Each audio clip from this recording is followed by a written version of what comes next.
I tried hundreds of different cold outreach methods, so I know them all. Rookies spray and pray, blasting messages hoping to land their first client, while veterans carefully personalize each email to get an insane reply rate. And every cold outreach method has a certain strategy that can help you achieve outstanding results. Today, we'll cover all of those little tricks used in cold outreach, starting from simple tricks that increase reply rate and ending with cheeky or even unethical hacks that will manipulate your prospect into giving you money. Okay, let's calm down. No unethical things here. At the tippy top of the cold outreach iceberg, we have tricks that everyone knows about. Templated emails, meme follow-ups, customer approach. These tips will get you the most basic results out there. We'll dive deeper in a bit, covering all the secret methods for the best results, but first let me briefly explain these ones. Templated emails or messages are just messages that follow a template. It could look like this, or this. Basically, you're sending the same email to all of your leads, maybe changing up the first and company names, adding spin tags,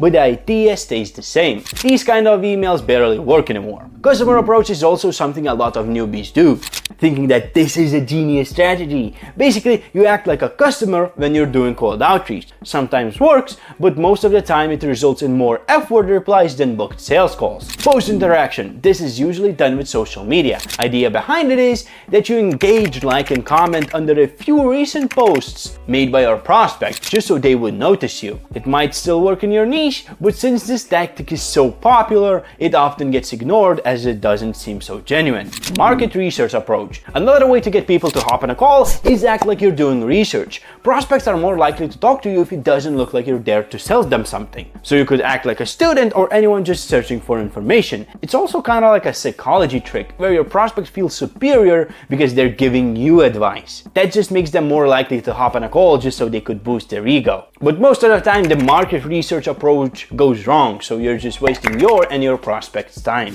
Meme follow-ups, pretty straightforward. This is where you send memes instead of bumps for follow-ups. There aren't really any negatives to this, it's just that everyone does it, so it's pretty basic. You won't stand out, but if you're creative, you might make your prospect laugh. And that's a good thing, of course. Much better than just following up or any other short text follow-up. That's just a bump. Custom variable personalization. This is the laziest form of personalizing cold outreach messages. I personally don't even consider this personalization, but it kinda is. You personalize the message by using custom variables. These variables are then replaced by your sending software with your prospect's name, company name, location, or anything else. It's pretty simple. I use it all the time. It's the bare minimum. Next to this, I might as well mention spin tags. This is a method to randomize words of your copy, so each recipient gets a message that looks a little bit different from the last. You simply have 2, 3, or 4 versions of the same word or phrase, and every time you send a message, one of those versions is picked. Do it across all of your message, and each output will be unique. Spin tags is also the bare minimum. We are now dipping our heads below the water, seeing what hides on this iceberg. Here we have liking IG stories. This is a great way to bring attention to yourself. Unlike liking posts, this isn't as widely done, probably because stories only last 24 hours or sometimes you could miss them. But the so slightly higher barrier of entry is what makes this method worth it. You also have methods like scarcity, where you artificially decrease the supply of your product to make it seem more worthy. Like saying, this deal is only valid for 2 weeks, or we only have 3 slots left. I left this near the top of the iceberg because this is a mature-ish type tactic. Most people will see through it and it's not going to work well. But curiosity gap, that I'll talk about in a bit, will, so use it. Below scarcity, we have gift follow-ups. Pretty similar to meme follow-ups. Nothing insane, but more engaging than text. Multi-platform outreach is a method where you outreach to your recipient across many different channels. You mix cold email with LinkedIn or Instagram with cold calling. You do this to ensure the highest reply rate possible. It's a simple tactic, but I'd say it's definitely worth it if you're not just blasting messages around. Multi-channel outreach could have great results,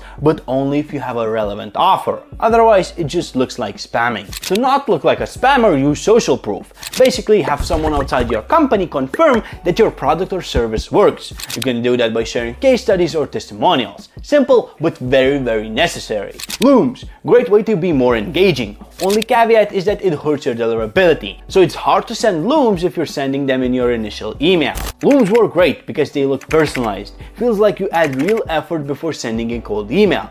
and you can generate hundreds of them with apps like Vinny.ai. And looms work especially well if your services are visual type, like web design, content, or similar, because you can show it off while pitching your prospect, or just share some of the mistakes they did in their landing page or something like that. It's kind of silly that this one is so deep into the iceberg, but liking messages after getting ghosted is a great way to subtly follow up with your prospect. Yeah, and it's not then enough. It works very well, so try it out if you're ever left unread. Curiosity gap is a trick used to fish out a response from your lead by making them curious. This means you should leave some things unanswered. Maybe don't talk about the method, trick, or strategy of your service, or a case study you shared, or leave something else that could spark curiosity. Deeper, we have another trick that might seem silly, and that is using a PS. Yeah, this little thing can help you sneak in something at the end of your email, like a case study, offer, or anything. If used right, it can help a ton. Personalized images. Here we're not talking about memes with text. No.